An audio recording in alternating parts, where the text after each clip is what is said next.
Kalau kita nanti membaca 2 Raja-Raja pasal 11 sampai pasal 12 di rumah, ya kita nggak mungkin baca hari ini 2 pasal. Lalu saudara juga baca 2 Tawarik 22 ayat 10, ya, dan sampai 2 Tawarik 24 ayat 16. Nah, begitu panjang ayat ini, tapi saya cuplik saja, saya ceritakan saja kepada saudara bagaimana kisahnya ini, dan mari kita ambil pelajaran bersama-sama dari kisah yang tertulis dalam Alkitab ini. Saudaraku yang dikasihi Tuhan, sebagai pembuka saya ingin menyampaikan sebuah kebenaran bagi kita, bahwa ada kalanya Tuhan menyimpan kita. Katakan menyimpan, 2, 3, iya. Menyimpan. Ada kalanya Tuhan menyembunyikan kita, saudara.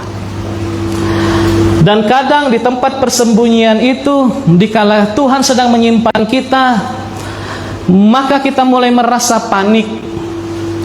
Kita mulai merasa khawatir. Untuk apa aku di tempat ini? Kenapa aku harus mengalami hal seperti ini?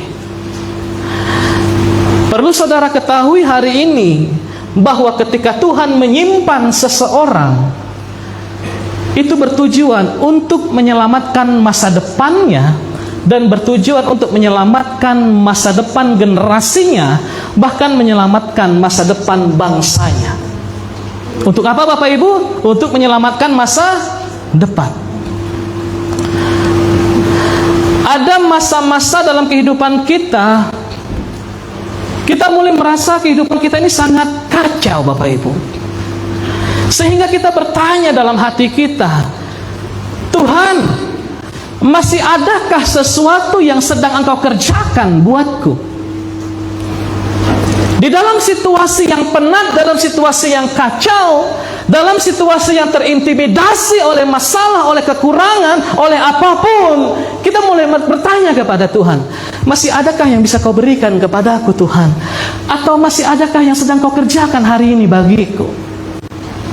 Pertanyaan itu mulai menggema di dalam hati kita, di dalam pikiran kita. Kita melihat keluarga yang sedang mengalami kehancuran. Kita melihat generasi-generasi muda hari ini semakin jauh dari Tuhan. Masihkah ada harapan bagi bangsa kami? Kita melihat keadaan sekeliling kita, masyarakat kita, bangsa kita semakin merosot, semakin rusak moralnya. Bagaimana korupsi dipertontonkan begitu vulgarnya hari ini, tanpa ada disembunyikan.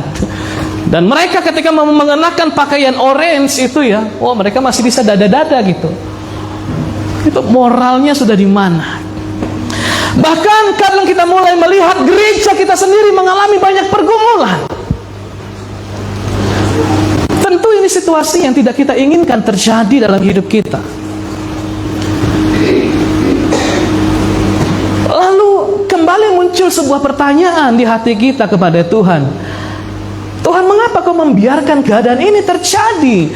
Bukankah Engkau Allah yang sanggup? Bukankah Engkau Allah yang maha kuasa? Kenapa kami harus alami ini semua? Kenapa kami harus melihat kejadian ini semua? Nah, Alkitab hari ini mengajarkan kepada kita sebuah kebenaran yang sangat penting. Ketika kita melihat keadaan yang semakin kacau, keadaan yang tidak sesuai dengan harapan kita, sering sekali ternyata Tuhan sedang bekerja di tempat yang tidak terlihat atau di tempat yang tersembunyi.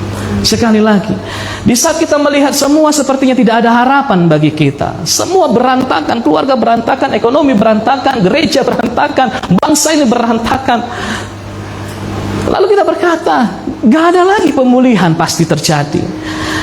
Kebenarannya adalah Alkitab ini akan mengajarkan, firman Tuhan hari ini akan mengajarkan kepada kita, sekalipun sepertinya tidak ada harapan, tapi kebenarannya adalah sering sekali ternyata Allah sedang bekerja di saat kita merasa tidak ada harapan. Yang mengerti katakan amin. Percayalah Bapak Ibu, di tengah kekacauan-kekacauan yang terjadi, ada seseorang yang sedang disembunyikan oleh Tuhan untuk memulihkan kekacauan tersebut. Entah itu orang lain, entah itu diri kita.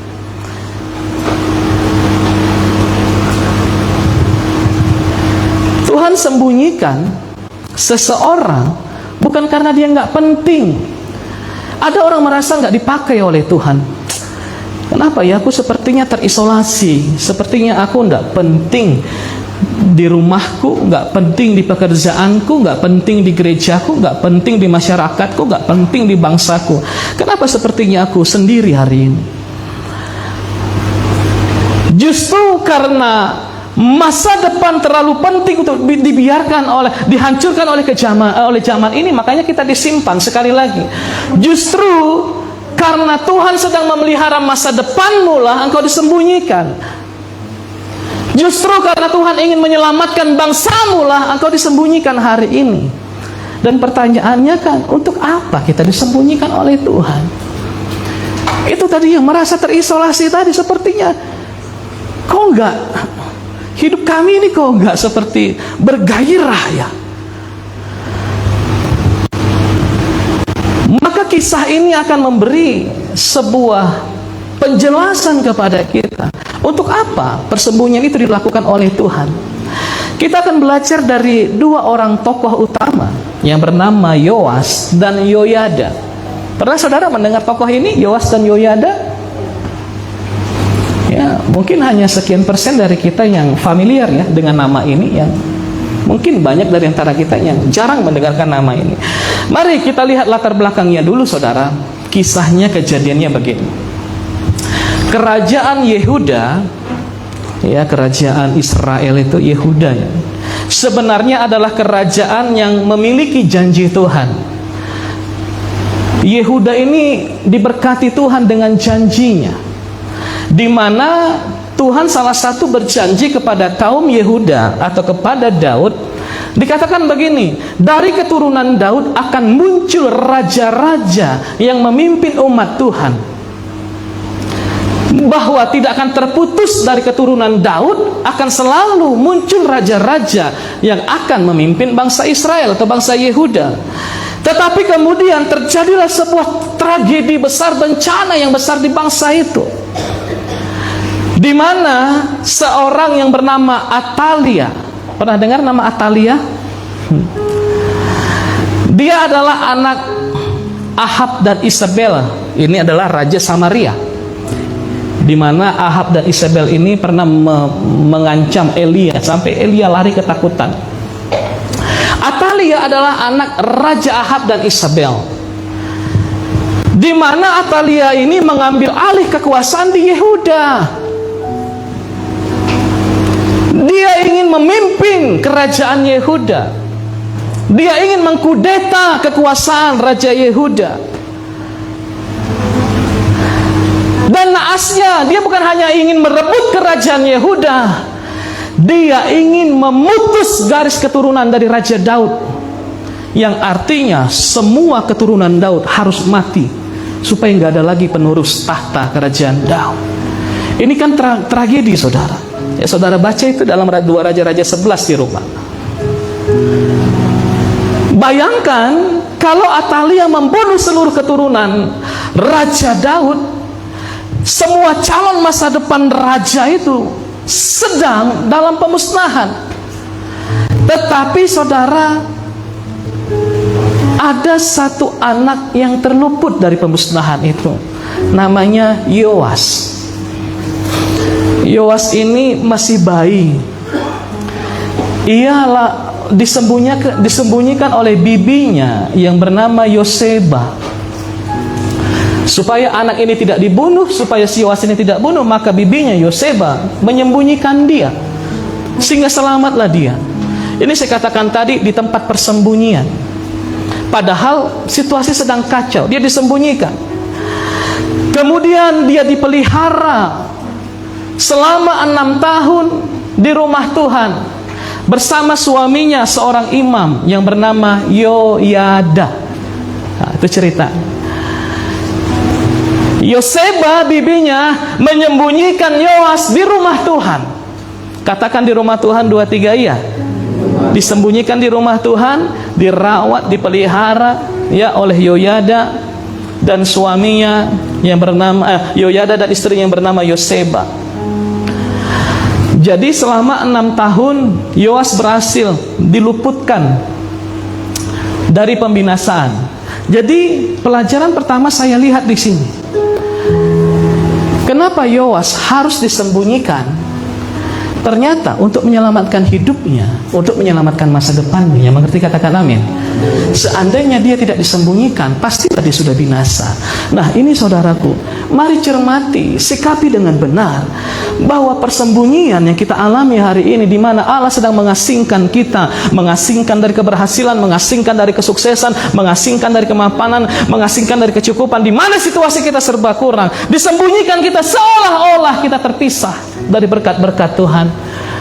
Tapi percayalah, Tuhan izinkan itu terjadi bukan karena kau nggak penting di mata Tuhan, tapi untuk menyelamatkan masa depan. Sampai titik ini yang percaya katakan amin. Nanti saudara akan lebih jelas.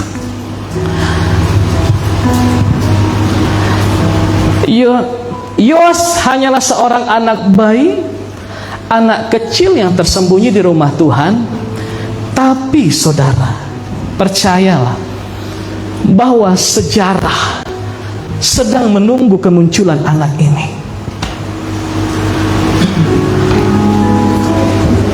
Keluargamu sedang menunggu kemunculan dirimu. Kota ini sedang menunggu kemunculan diri kita dari tempat persembunyian itu. Kenapa? Untuk mengubah sejarah. Katakan mengubah sejarah. 2, 3 iya. Untuk mengubah sejarah. Mungkin sejarah keluarga kita turun-menurun, kita ini terkenal dengan keluarga yang miskin, melarat, tidak punya apa-apa. Tapi dengan kemunculan diri kita, maka sejarah berubah. Amin. Anak-anak kita gagah perkasa, berhasil diberkati oleh Tuhan. Amin. Tapi Tuhan sembunyikan dulu masalahnya, saudara. Nah ini kita nggak mengerti, karena kita kecewa sama Tuhan. Masih adakah yang bisa kau kerjakan bagiku Tuhan? Masih adakah yang bisa kau berikan hari ini kepadaku Tuhan? Kita langsung kecewa kepada Tuhan. Apa yang terlihat seperti disembunyikan, ternyata itu adalah perlindungan. Apa yang terlihat seperti tidak melakukan apa-apa, malah itu adalah sebuah masa persiapan.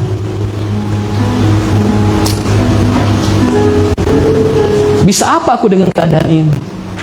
Untuk apa aku mengalami situasi ini? Engkau bukannya tidak bisa melakukan apa-apa dengan keadaanmu hari ini. Kau bisa lakukan sebuah persiapan di sana. Apa yang terlihat seperti hidup biasa-biasa saja, ternyata sedang menjadi bagian dari rencana Allah yang luar biasa. Hidup kita yang hari ini mungkin nggak nikmat lah, nggak enak lah. Ternyata itu bagian dari rencana Allah loh. Yang mengerti katakan amin.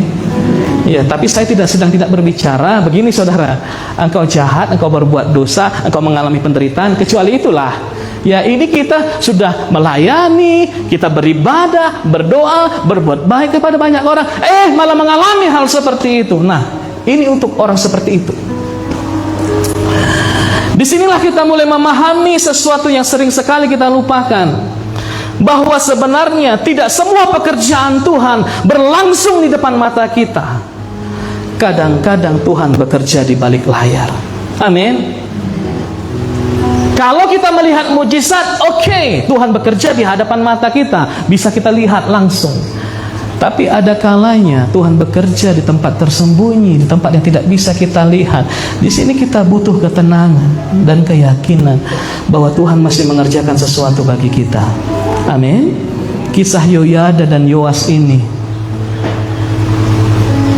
itu sebenarnya lebih dalam daripada hanya cerita tentang seorang yang diselamatkan dari kisah pembunuhan.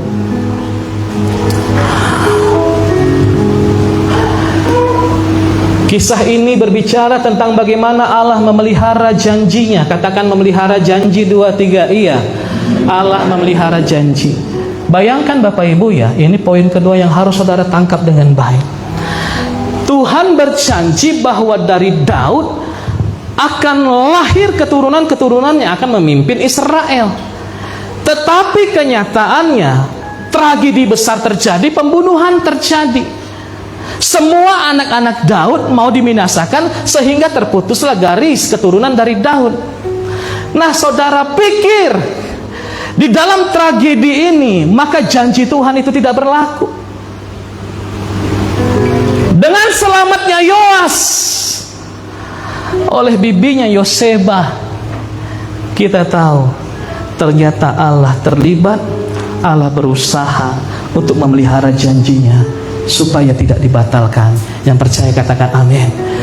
Janjiku terhadap keturunan Daud tidak akan putus. Sekalipun ada orang yang berusaha memutus keturunan Daud, aku bisa menyelamatkan satu generasi keturunan Daud yang tidak diketahui orang. Saudara, mungkin kau berpikir janji Tuhan telah dibatalkan dari dirimu. No, Tuhan yang kita sembah, Yesus Kristus Tuhan kita, adalah Tuhan yang selalu memelihara janjinya. Yang percaya katakan amin. Makanya jangan pernah lelah memegang janji Tuhan. Dia bertanggung jawab kepada janjinya. Amin. Ketika sejarah tampaknya sedang dikuasai oleh orang-orang yang jahat, bangsa ini telah menuliskan sejarah hari ini bahwa rezim hari ini sedang mempermainkan keuangan negara ini. Saudara, sepertinya sejarah orang jahat sedang menguasai negara ini. Tapi lihat, dari kisah Yoas ini kita mengerti, di sejarah yang jahat itu ternyata Tuhan masih bekerja di dalamnya. Yang percaya katakan amin. Artinya apa? Masih ada harapan bagi kita melihat, mengalami bahwa bangsa ini akan dipulihkan oleh Tuhan. Sekali lagi percaya katakan amin. Saya sangat percaya itu, saudara.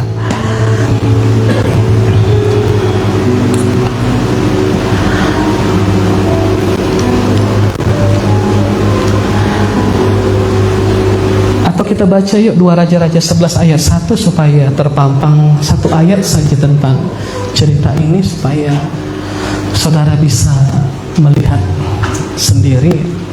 2 Raja-Raja 11 ayat 1. Yuk kita baca 2-3. Iya. Ketika Atalia ibu Ahazia melihat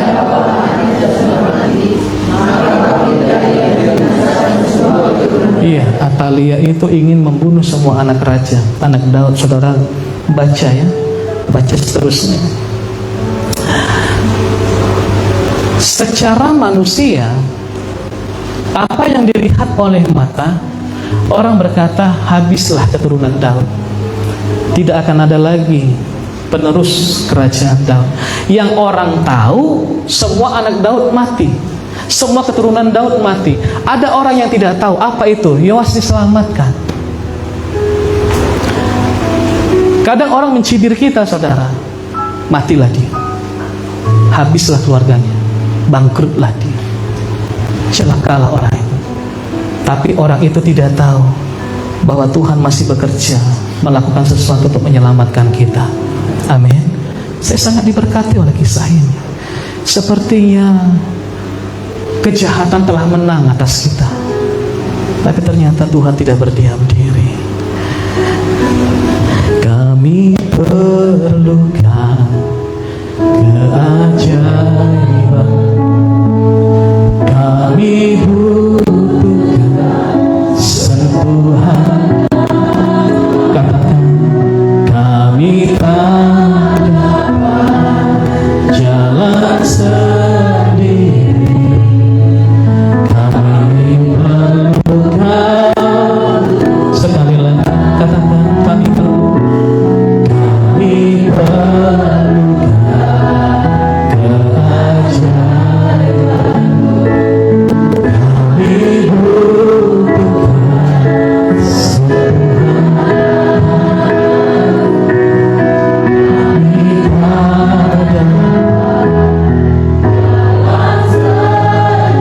amin. Kami perlukan Tuhan. Jadi percayalah Bapak Ibu terhadap orang-orang yang memegang janji Allah dengan teguh, Allah akan berjuang bagi dia. Kenapa begitu? Kisah Yoas ini bukan hanya kisah perebutan sebuah kerajaan, bukan hanya sebuah kisah perebutan tahta kekuasaan. Ada sesuatu yang lebih bermakna. Kenapa Tuhan harus campur tangan dalam tragedi itu? Bahwa Tuhan sedang berjuang menyelamatkan janjinya. Jangan sampai janjiku ini terputus oleh karena ulah manusia. Sekali lagi saya katakan, bagi orang-orang yang memegang teguh janji Tuhan, Tuhan akan berjuang habis-habisan untuk memastikan janji itu tetap berlaku bagi kita. Amin. Banyak janji yang kita terima dari Tuhan.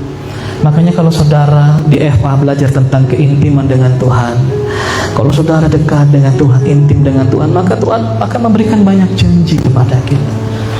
Dan kalau Tuhan sudah berjanji, Dia pasti menggenapinya, saudara. Oleh sebab itu, percayalah akan janji Tuhan apapun yang saudara alami hari ini.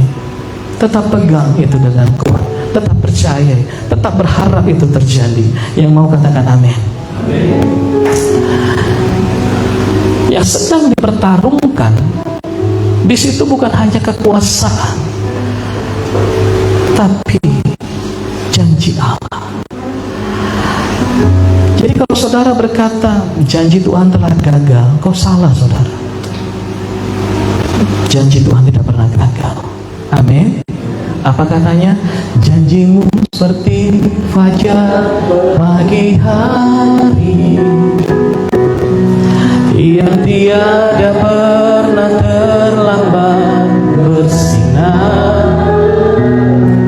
Cintamu seperti sungai yang mengalir, dan ku tahu betapa dalam.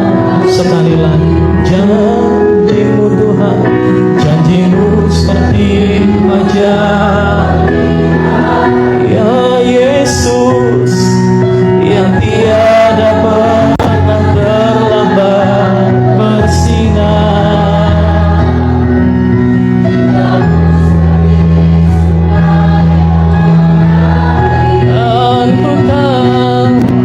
Dan ku tahu betapa dalam kasih-Mu. Nah, si Atalia ini berhasil memerintah, saudara. Oh, mana ayat tadi? Ya, 2 Raja-Raja 11 ayat 1 tadi. Si Atalia ini berhasil mengkudeta kepemimpinan di Yehuda. Dia ambil alih pemerintahan itu. Di dunia nyata, Atalia lah rajanya. Di dunia nyata, kejahatan berhasil mengalahkan kebaikan.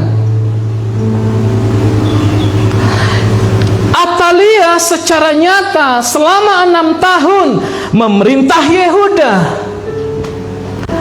Itu di luar yang dilihat. Tetapi di tempat yang tidak terlihat, ternyata Allah sedang memelihara seorang pewaris tahta. Ini ya, banyak yang tidak kita tahu tentang Tuhan.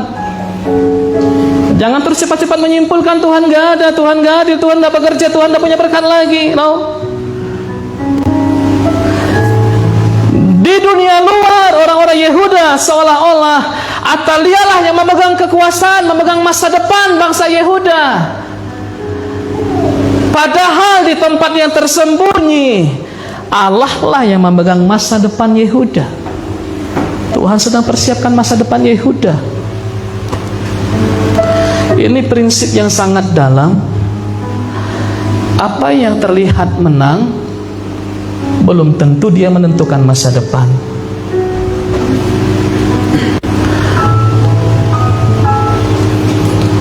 Kalau di dalam keluarga besar saudara merasa seolah-olah engkaulah yang terkecil, mungkin abang-abangmu, sanak keluargamu orang-orang berhasil, dan mereka lah yang menentukan semua keputusan di keluarga. Kau merasa seperti itu? Kau merasa tidak berdaya oleh karena kemiskinan, hidup yang pas-pasan. saya katakan, apa yang terlihat menang belum tentu menentukan masa depan. Memang Atalia berkuasa, tapi sebenarnya bukan dia pemegang kekuasaan. Allah lah yang memegang masa depan.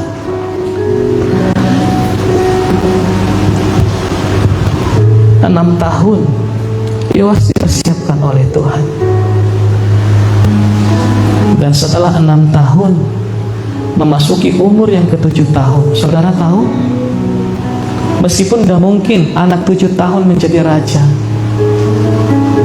kisah ini memberitahukan kepada kita bahwa di usia Yoas yang ke-7 tahun, Tuhan mengangkat dia menjadi raja atas Yehuda yang tidak mungkin menjadi mungkin. Yang percaya katakan amin. Siapa Yoas? Seorang anak kecil.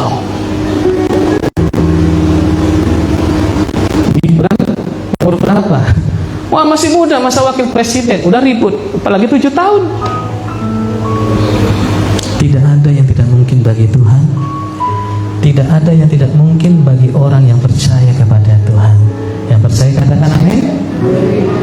Yang membelah laut, yang teguhkan badai, yang mustahil pun terjadi karena kuasa yang pegang hidup, yang berjalan bagi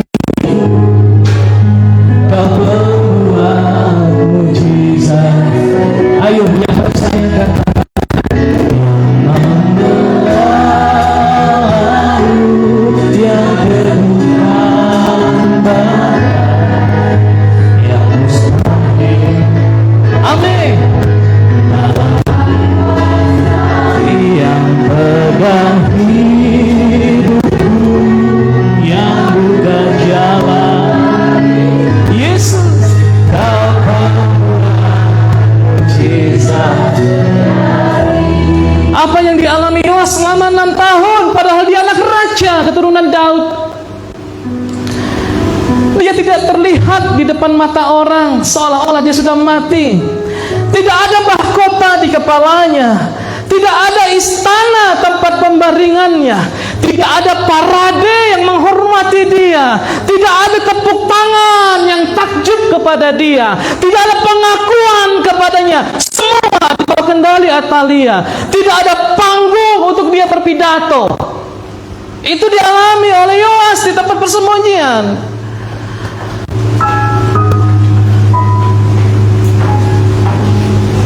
Untung Yoas ini masih anak kecil ya. Kalau dia sudah dewasa, dia kan protes sama Tuhan. Untuk apa aku di tempat pelarian ini 6 tahun? 6 tahun bukan waktu yang sebentar bagi orang yang hidup dalam penderitaan. Yang pernah menderita katakan amin. Yang masih menderita katakan amin. 6 tahun, Bu. Yang harusnya wah kita dikawal gitu ya. Bapak Ibu yang dikasihi Tuhan, itu adalah tempat persiapanmu Bapak Ibu. Amin. Bagi saudara yang bisa menangkap hal-hal baik dalam setiap situasimu, seandainya kau tahu, engkau yang sudah setia sama Tuhan, kau mengalami pergumulan yang berat, kau sedang disembunyikan oleh Tuhan dari dunia ini. Kenapa? Karena Tuhan ingin berurusan samamu. Tuhan ingin mempersiapkanmu. Amin. Supaya sejarah itu berubah dengan kemunculan kita suatu hari nanti. Yang mengerti katakan amin. Saudara, senang gak dengan firman Tuhan ini? Kalau saya sangat diberkati. Bagi seorang Yoas mungkin 6 tahun adalah masa pembuangan, tapi di hadapan Tuhan itu adalah masa pemeliharaan.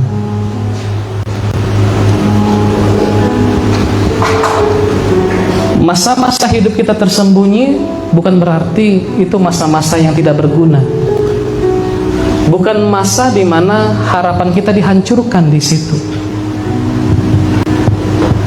Ini salah satu pesan terpenting dari kisah Yoyada ini. Kita sering mengukur pekerjaan Tuhan berdasarkan apa yang terlihat. Apa yang kau lihat, kau lihat. Itulah hidupmu selamanya.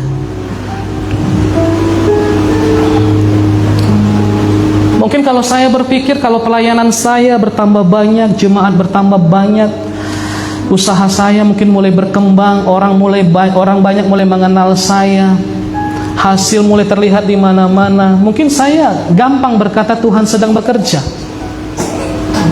Sebaliknya ketika saya melihat, ini berbicara tentang apa yang kita lihat ya.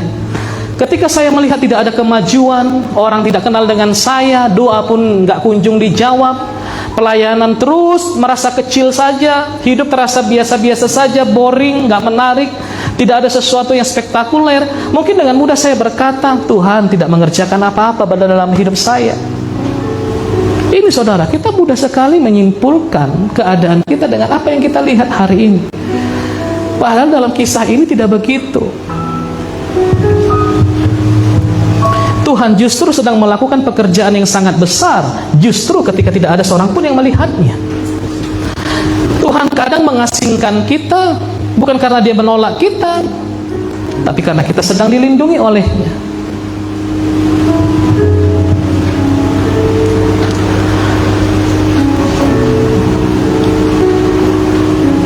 Yoas bukannya tidak penting makanya dia disembunyikan, dia sangat penting. Jadi ini sebuah paradoks ya Bapak Ibu ya.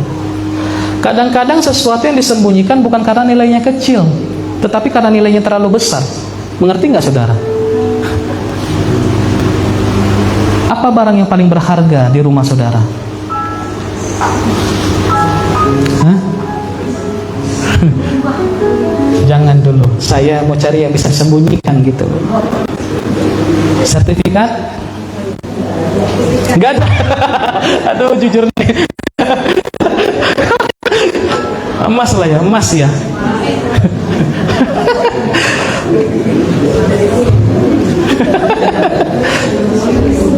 Ada yang menyimpan emas di teras rumah? Kalau saudara masih waras pasti enggak ada. Di mana emas saudara simpan? Oh, saya tahu. Di lemari hati, anon kami kunjungan. Saya suruh dulu, Inang beli dulu Supermi di jauh-jauh sana, biar saya masuk ke kamar saudara, saya ambil di lemari. Berarti saudara setuju ya? Kadang sesuatu yang disembunyikan bukan karena nilainya kecil, tetapi karena nilainya terlalu besar. Amin. Kadang kau disembunyikan Tuhan, bukan kau nggak penting, tapi karena kau terlalu penting. Mengerti katakan amin? Tapi kau harus mau dipersiapkan Tuhan di sana.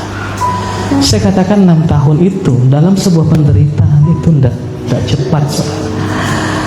Kalau 6 tahun jalan-jalan di Eropa ya cepat tuh. Ya, cepat kali 6 tahun udah berjalan ya, cepat lah itu. Dan pesan berikutnya, jangan memaksa sesuatu keluar dari persembunyian sebelum waktunya.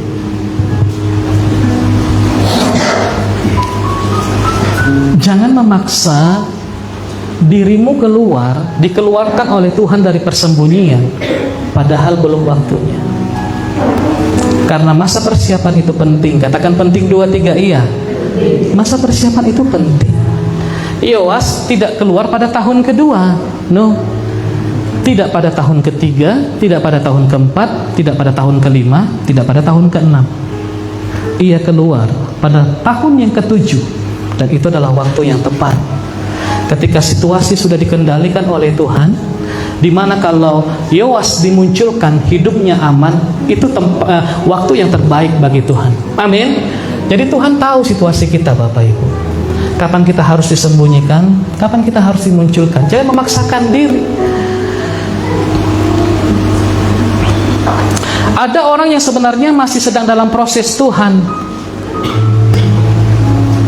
tapi dia merasa frustasi karena belum ada hasil yang terlihat. Akibatnya apa? Orang ini coba mempromosikan dirinya. Ya, kalau di dunia pekerjaan itu biasa tuh, sikut kanan sikut kiri untuk apa? Promosikan dirinya, padahal belum waktunya kata Tuhan. Jadi Bapak Ibu yang ada di dunia pekerjaan, jangan coba-coba mempromosikan diri, tunggu saja waktunya Tuhan. Amin. Jangan coba membuka jalan, membuka pintu dengan kekuatan yang sendiri, dengan kekuatan kita sendiri. No, jangan lakukan itu. Tunggu saja Tuhan yang memunculkan kita. Kenapa? Karena Dia sudah pelajari situasi kita. Apa yang terjadi di kabupaten ini, apa yang terjadi di bangsa ini, Tuhan paham situasinya. Makanya Dia tahan dulu. Sama seperti ketika kita sepertinya mengurung anak kecil di dalam rumah. Kalau rumah kita itu di pinggir jalan ya, seolah-olah kita kejam ini, nggak kasih anak-anak kita keluar main. Karena situasi di depan rumah itu bisa berbahaya kalau dia pergi ke jalan itu. Tapi anak itu tidak mengerti. Lalu dia lompat dari jendela. Dia merasa bosan di rumah, dia jenuh, diatur-atur, dikurung dalam rumah. Dia lompat dari jendela, dan pada akhirnya dia pergi ke jalan karena dia nggak tahu ada bahaya di sana, kena langgar. Itulah kita, saudara. Kita sering memaksakan diri untuk memunculkan diri kita hanya untuk mengejar sebuah pengakuan, hanya untuk mencari perhatian, hanya untuk membuktikan diri kita bahwa diri kita mampu. Kok aku di sini? Oh, mana pantas aku di sini? No, saudara. Itu masa persiapan semua. Kalaupun Tuhan berkata belum, itu bukan berarti tidak. Jadi jangan salah mengerti, saudara. Disembunyikan bukan berarti kita pasif. Bukan. Ketika Yoas disembunyikan oleh Yoyada dan Yoseba, itu bukan dia nggak melakukan apa-apa. No, saya katakan masa persiapan. Berarti ada persiapan. Artinya ada yang dilakukan selama 6 tahun itu.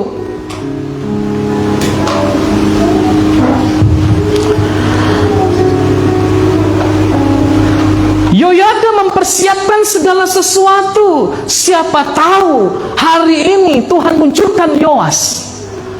Yoyada sudah ada persiapan untuk itu. Apa itu? Saudara baca ya 2 Raja-Raja 11 di rumah, supaya saudara mengerti tentang kisah ini. Apa yang dipersiapkan oleh Yoyada? Ini Bapak Ibu yang dipersiapkan.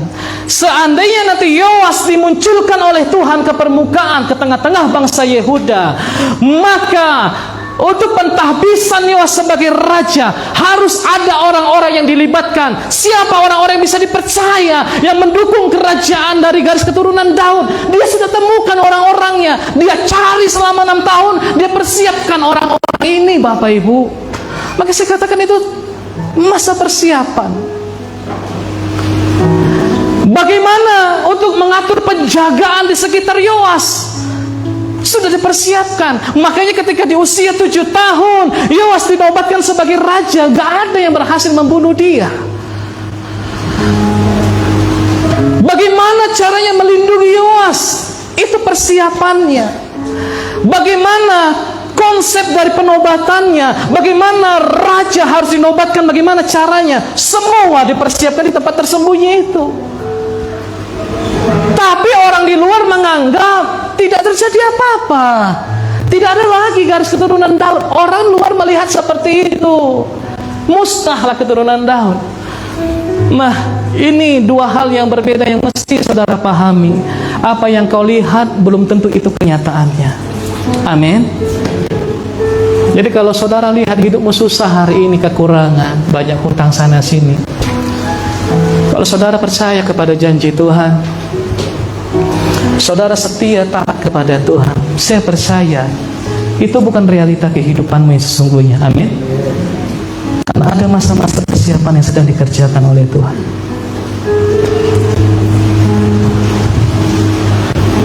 Di tempat persembunyian itu adalah tempat untuk menunggu dan sambil mempersiapkan diri sambil menunggu. Ada orang yang ingin dipakai Tuhan tapi nggak mau dipersiapkan oleh Tuhan. Ini persoalan anak-anak Tuhan. Kita mau dipakai tapi nggak mau dibentuk. Kita ingin sebuah panggung tapi nggak mau diproses. Kita ingin menjadi orang berpengaruh tapi nggak mau dibenahin karakter. Kita ingin mahkota tapi nggak ingin dipersiapkan dengan kerendahan hati. Padahal prinsip kerajaan Allah itu sering berbeda.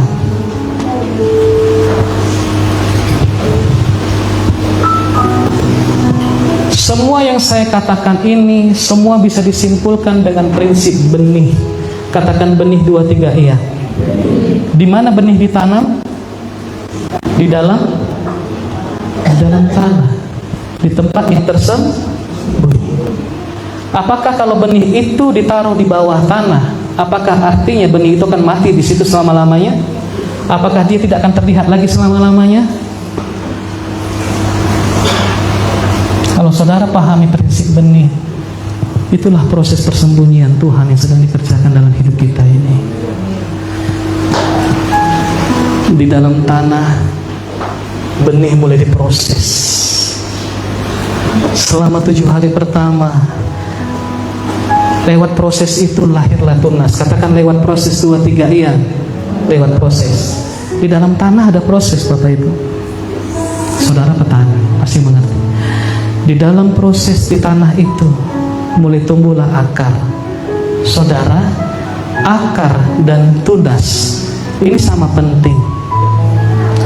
Akar untuk menopang supaya kokohlah benih itu ketika bertumbuh. Akar selain untuk menopang posisinya kokoh, akar juga untuk mencari sumber makanan. Tunas itu untuk menandakan bahwa dia hidup, dia bertumbuh. Makanya saudara, kalau engkau disembunyikan Tuhan di dalam proses, sekali lagi katakan proses, di dalam proses, Tuhan sedang memperhatikan kalau engkau setia di situ, engkau sedang bertunas, engkau sedang berakar. Amin. Akarmu mulai mencari sumber-sumber kehidupan. Katakan sumber kehidupan 2, 3 iya. Dan ketika sumber kehidupan itu dapat, maka tunasmu mulai muncul. Yang mengerti katakan amin. Itulah Yoas. Haleluya.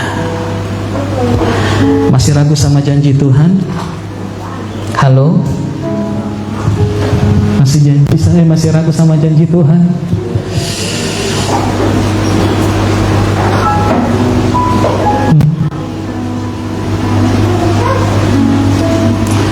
Saya tutup di sini, saudara.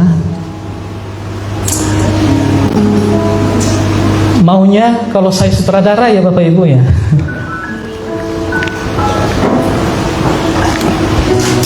Maunya cerita ini happy ending, betul nggak? Udah disimpan 6 tahun, muncul sebagai raja.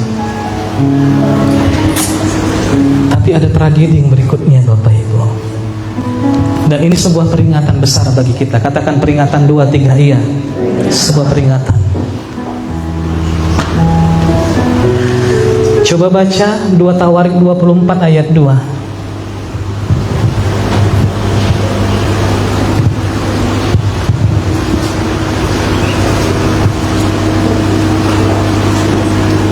Oke ya, kita baca 2, 3 iya. Raja Yoas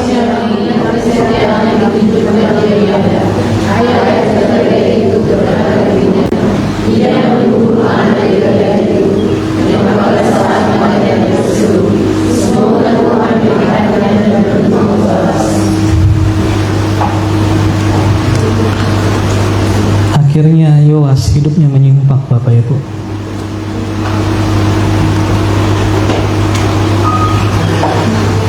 Ternyata selama 6 tahun itu ada satu persiapan yang kurang. Yoyada terlalu mempersiapkan untuk mengangkat, mempromosikan Yoas menjadi raja. Tapi satu hal yang sangat penting, sebagai seorang imam dia lupa, yaitu mengajarkan Yoas untuk hidup takut akan Tuhan. Saudara, sebuah peringatan. Keberhasilan, kekayaan, kesuksesan, hidup mapan, berlimpah-limpah, tanpa diperlengkapi hati yang takut akan Tuhan, hidup kita berpotensi untuk menyimpang dari Tuhan.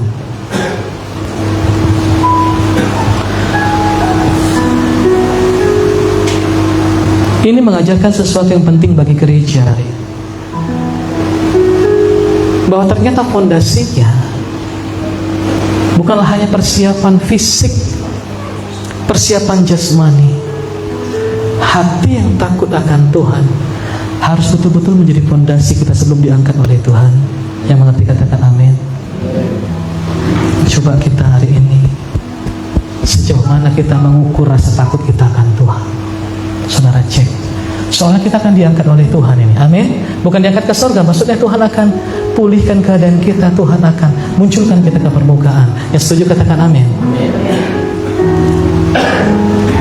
Coba ya, PR kita ya. Mana tahu besok hari itu tiba, tahun depan waktu itu tiba. Kita ini udah takut akan Tuhan belum? Jangan sampai seperti Yoas.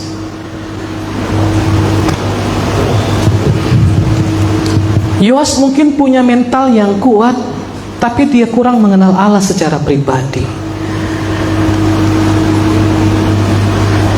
Jadi ketika Yoyada meninggal, Yoas menyimpang hidupnya. Takutnya begini saudara, mungkin di masa kita hidup, anak-anak kita bisa kita atur, bisa kita kendalikan. Tapi kalau kita nggak pastikan ini anak betul-betul takut akan Tuhan, takutlah akan hal ini saudara. Di saat kita mati, anak kita ini bisa menyimpang hidupnya. Takutlah akan hal itu. Jangan saudara takut anak ini nggak jadi orang. Selama dia takut akan Tuhan, hidupnya pasti diberkati Tuhan. Amin. Jangan takut dia nggak berhasil S2. No. Yoas diangkat menjadi raja, tapi hidupnya menyimpang karena nggak mengenal Tuhan. Nah saudara, engkau mengenal anakmu masing-masing di rumah. Coba kita sebagai orang tua punya otoritas untuk mengajarkan kebenaran. Mungkin pertamanya dengan paksaan, tapi lama-lama itu akan menjadi kebiasaan, menjadi gaya hidupnya sehari-hari.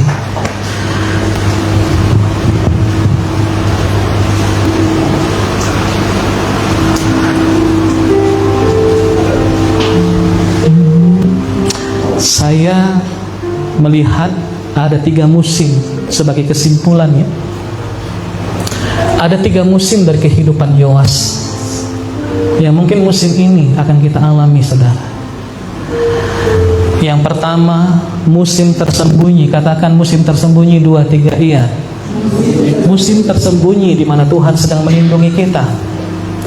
Yang kedua, musim dipersiapkan, di mana Tuhan membentuk kita, karakter kita dibangun, kemampuan kita dipersiapkan, orang-orang yang mendukung kita sedang dikumpulkan. Dan musim yang ketiga adalah musim di mana Tuhan akan menampilkan kita. Saya nggak tahu saudara di musim yang mana. Apakah masih musim yang pertama? Tuhan masih dalam proses melindungi engkau, melindungi dari segala yang jahat. Apakah saudara ada di musim yang kedua, sedang mempersiapkan hari ini, mempersiapkan mentalmu, karaktermu, kemampuanmu, orang-orang di sekitarmu? Mungkin saudara ada di situ. Atau saudara sebentar lagi memasuki musim yang ketiga yang akan dipromosikan oleh Tuhan. Musim ketiga adalah musim ditampilkan di mana Tuhan mempercayakan segala sesuatu kepada kita. Dari ketiga musim ini, satu prinsip yang mau saya sampaikan kepada saudara. Tolong jangan berdoa meminta Tuhan mempercepat musimnya, karena Tuhan lebih tahu musim apa yang terbaik bagi kita hari ini. Amin. Gereja membutuhkan orang-orang yang memiliki kedalaman mengenal Tuhan, kedalaman percaya kepada Tuhan sebelum menghadapi tekanan yang besar. Bukankah semakin tinggi sebuah pohon akan semakin tinggi semakin kencang angin, akan semakin goyang dia. Makanya perlu kedalaman takut akan Tuhan, kedalaman karakter, kedalaman mental, kedalaman kesiapanmu. Kau perlu diperdalam saudara sebelum Tuhan mengangkat. Begini prinsipnya, jangan menunggu krisis dulu baru kau berusaha membangun iman saudara. Terlambat. Bangunlah iman mulai hari ini sebelum krisis itu menerpa diri kita. Yang mengerti katakan amin. Nah, kalau hari ini dalam masa krisis engkau tidak tahan, engkau tidak kuat, saya katakan itulah keterlambatanmu. Kenapa dari kemarin kau tidak persiapkan imanmu untuk menghadapi krisis hari ini? Jangan menunggu pencobaan datang dulu baru kita belajar untuk berdoa. No, mulai hari ini belajar berdoa sebelum pencobaan besar itu datang. Jangan menunggu penganiayaan besar datang baru kau belajar untuk setia. Terlambat. Belajarlah untuk setia mulai hari ini sebelum pencobaan yang lebih besar itu datang. Amin. Jangan menunggu kehilangan dulu baru belajar bergantung kepada Tuhan. Itulah keterlambatan kita. Coba jauh-jauh hari engkau sudah belajar bergantung kepada Tuhan. Mau krismon kek, krisis apa kek, engkau sudah terbiasa bergantung hanya kepada Tuhan. Amin. Masa tenang, persembunyian adalah kesempatan Tuhan untuk mempersiapkan kita untuk menghadapi masa yang tidak tenang. Jangan ukur pekerjaan Tuhan dari apa yang kita lihat, karena ada musim mana Tuhan membentuk kita dan menampilkan kita. Tuhan tidak terburu-buru menampilkan apa yang belum selesai dia bentuk. Saudara, kalau membuat sebuah karya, engkau tidak akan cepat-cepat memamerkan hasil karyamu ini kalau dia belum selesai. Kalau sampai hari ini sepertinya Tuhan belum mengangkat engkau, artinya apa Bapak Ibu? Artinya apa? Pekerjaan Tuhan belum selesai.